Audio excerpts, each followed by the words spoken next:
कल 16 फरवरी को रेवाड़ी आएंगे पीएम नरेंद्र मोदी। देश के 22वें एम्स का करेंगे शिलान्यास। प्रशासन ने भी सभी तैयारियां पूरी कर ली हैं। पंडाल सज के तैयार हो गया है। बस अब मोदी के आने का इंतजार है। मोदी भक्त ने बनाए 33 क्विंटल लड्डू। लड्डू खाओ इनाम पाओ की रखी शर्तें। पीएम मोदी कल करेंगे देश के 22वें एम्स का शिलान्यास। आपको बता दें कि प्रधानमंत्री नरेंद्र मोदी के प्रस्तावित एम्स शिलान्यास कार्यक्रम व्यवस्था देखने पहुंचे। कार्यक्रम स्थल और प्रेस वार्ता को भी संबोधित किया है। किसानों के आंदोलन को लेकर बोले, जितना कार्य प्रधानमंत्री नरेंद्र मोदी की सरकार ने किया है, इतिहास उठाकर देख लीजिएगा, किसी ने नहीं किया। 55 साल तक कांग्रेस का रहा एक छात्र राज। सफेद पत्र जारी कर कांग्रेस बताएं 55 सालों में कांग्रेस ने किसानों के लिए क्या किया।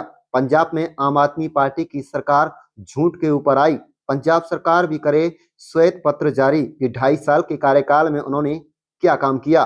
किसानों के लिए केंद्रीय मंत्री ने 2 बार के दौरे में आंदोलन किसानों से मिले और उनसे समस्याएं जानने का किया काम। बता दें कि किसान आंदोलन के अंदर विपक्ष की भूमिका चिंताजनक। देश देख रहा है, आने वाले समय में देश की जनता इनको सबक सिखाने का काम करेगी। बोले कि इसका लाभ न केवल हरियाणा बल्कि यूपी, राजस्थान और दिल्ली को भी मिलेगा। पार्टी के कई कार्यकर्ता और पूर्व मंत्री मौजूद रहे। धन्यवाद। हम सब के लिए बड़ा ये गौरव का क्षण है कि लगातार इस विकास की गति को और गति देने के लिए देश के यशस्वी प्रधानमंत्री आदरणीय नरेंद्र मोदी जी 16 तारीख को एक और एम्स की कड़ी में एक और कड़ी जोड़ते हुए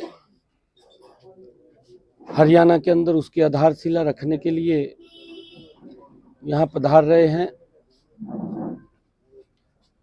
भारतीय जनता पार्टी के सभी कार्यकर्ता आदरणीय नरेंद्र मोदी जी का यहाँ रेवाड़ी के इस ऐतिहासिक गांव माजरी में, जहां एम्स की आधारशिला स्वयं प्रधानमंत्री जी वो रखने वाले हैं, उनका भव्य स्वागत यहाँ पर पार्टी के कार्यकर्ता करेंगे और उसी विकास की गति में और कई परियोजनाएं हरियाणा को आदरणीय प्रधानमंत्री जी वो देने वाले हैं।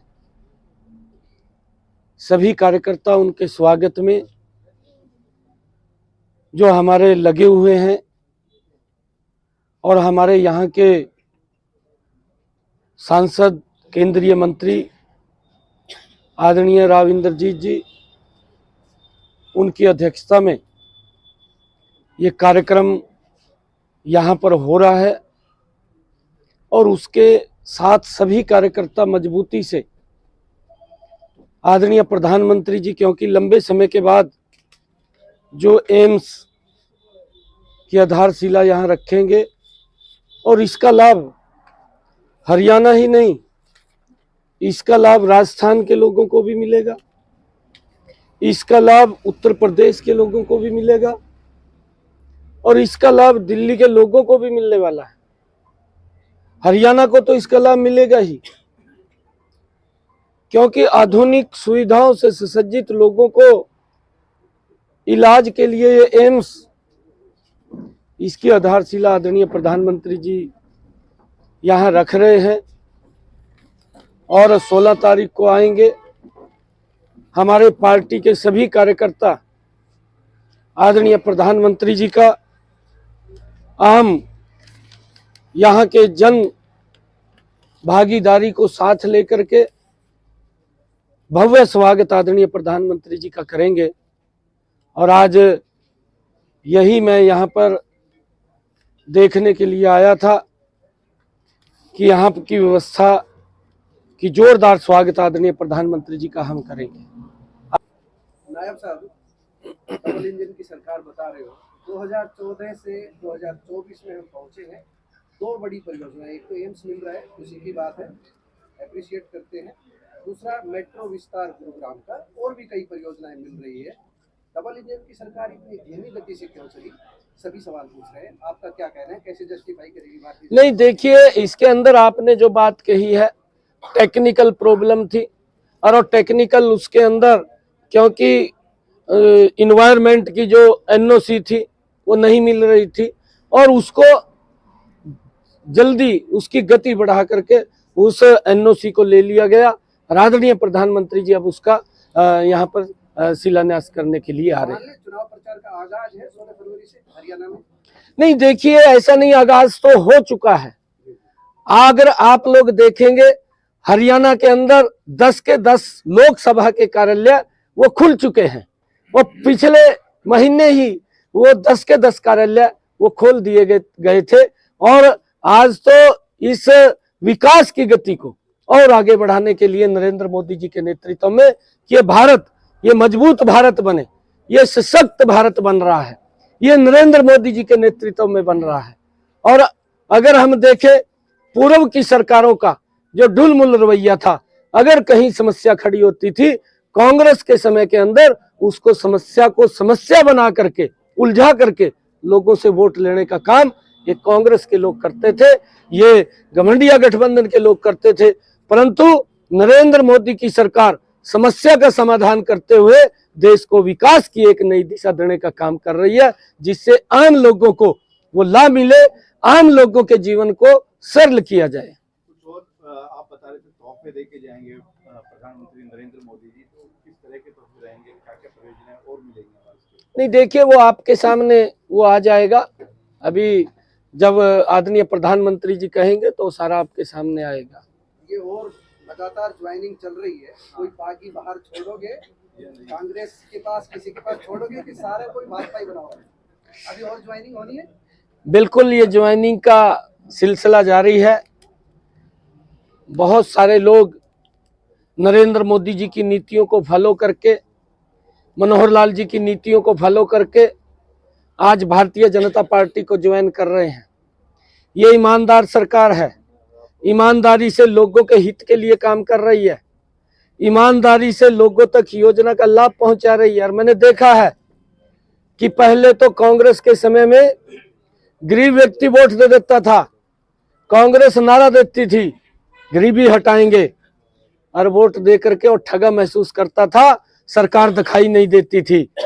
परंतु ये पहली बार है कि नरेंद्र मोदी जी ने जो कहा है उसको 100% धरातल के ऊपर उतारा है।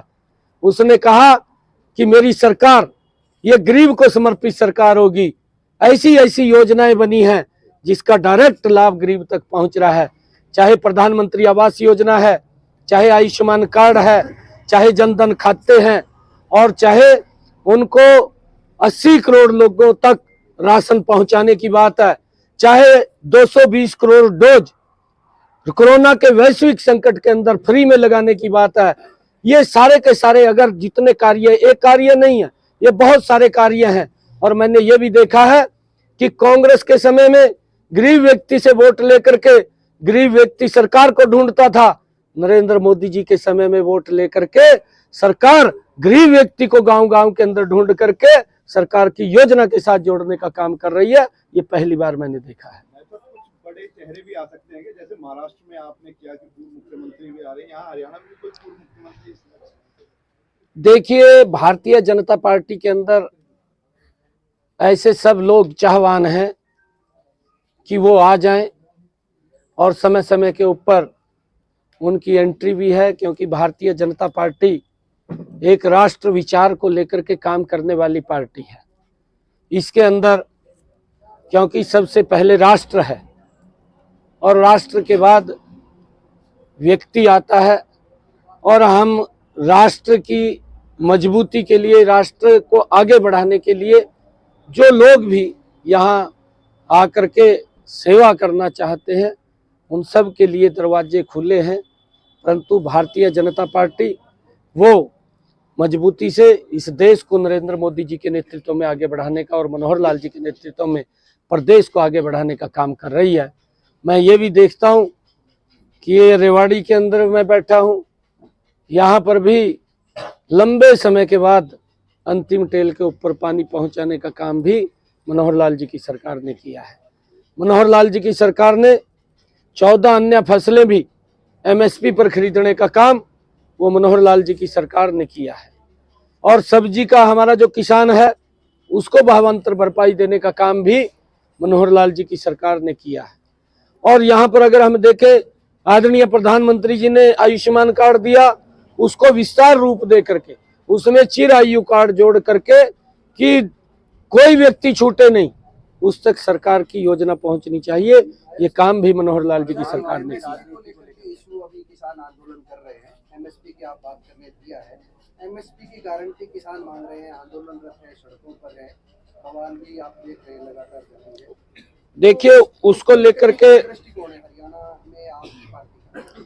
जितना कार्य नरेंद्र मोदी जी की सरकार ने किसान हित के अंदर किए हैं, आप इतिहास उठा करके देख लीजिए। मैं आप लोगों को भी कहना चाहूंगा, मैं कांग्रेस के लोगों को भी कहना चाहूंगा आपके माध्यम से कि 55 साल तक इस देश के ऊपर कांग्रेस का एक छत्र शासन रहा।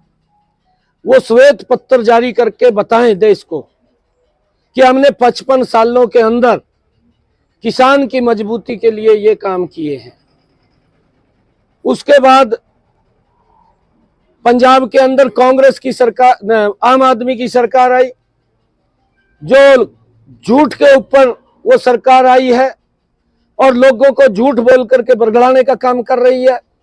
वो भी श्वेत पत्र जारी करके बताए कि 2.5 साल का कार्यकाल हुआ है। अगर इतनी चिंता किसान की उनको थी कि उन्होंने क्या काम किए हैं, वो देश जानना चाहता है। देश को बताएं कि हमने किसान हित के अंदर ये कदम उठाए हैं। मैं इन 10 वर्षों के अंदर नरेंद्र मोदी जी ने जो कदम किसान की मजबूती में उठाए हैं, मैं उनको गिनवा सकता हूं, बता सकता हूं। हम आपकी बात आदरणीय नहीं कर रहे, आपकी बात बढ़ा रहे, आप सही कह रहे हो, काम किया है वो भी मान लेते हैं। फसलों के दाम आपने ज्यादा दे दिए, ज्यादा फसल खरीद ली, वो तो आंकड़ों की बात है। हम ये चाह रहे हैं, जो सड़कों पे आंदोलन हो रहा है, वो आंदोलन से निपटने के लिए कोई उनके साथ, किसानों के साथ बातचीत का कोई प्रस्ताव आपकी पार्टी की तरफ से? बिल्कुल, हमारे दो बार की दौर की हमारे केंद्रीय मंत्री 2 बार की दौर में उनसे जो वहां पर आंदोलनरत थे उन लोगों से मिले कि आपकी समस्या क्या है, उस समस्या का बैठ करके समाधान होगा। ये लोगों के रास्ते, लोगों को परेशानी में डाल करके या कोई आंदोलन करके उसका समाधान नहीं है। ये नरेंद्र मोदी की सरकार है, ये विकास वाली सरकार है, ये लोगों की बात सुनने वाली सरकार है, लोगों के हित को आगे बढ़ा रखने वाली सरकार है। और उसको लेकर के अगर उनका कोई विषय है, 2 दौर की बातचीत उनके साथ हुई है, परंतु सरकार चाहती है कि बैठ करके समाधान हो। उसका ये रास्ता रोकना, लोगों को परेशानी में डालना, इसका कोई समाधान नहीं है। परंतु जिस प्रकार से इसके अंदर विपक्ष की भूमिका है वो चिंताजनक है और देश देख रहा है। आने वाले समय के अंदर इनको सबक सिखाने का काम ये देश की जनता करेगी। सैनी साहब, अभी आपने ईमानदारी की बात की, हाल ही में सहकारिता मंत्रालय में 100 करोड़ से ज्यादा का घोटाला हुआ है, कहाँ तक न्याय मिल पाएगा? नहीं, देखिए, मैंने कहा है कि ये नरेंद्र मोदी और मनोहर लाल जी की सरकार है, ईमानदारी से काम कर रही है। अगर कोई भी इसमें अधिकारी जो भी इन्वॉल्वमेंट होगा उनके खिलाफ कार्रवाई होगी, तो स्पष्ट है, उसके अंदर तो कोई 2 राय नहीं है। अगर किसी ने भी कोई गलत किया है तो उसको बताना पड़ेगा। और ये बात तो प्रधानमंत्री जी भी बोलते हैं और ये बात मुख्यमंत्री जी भी बोलते हैं। भारतीय जनता पार्टी कहते हैं कि परिवारवाद की राजनीति नहीं करेंगे, तो उस पर क्या कहेंगे?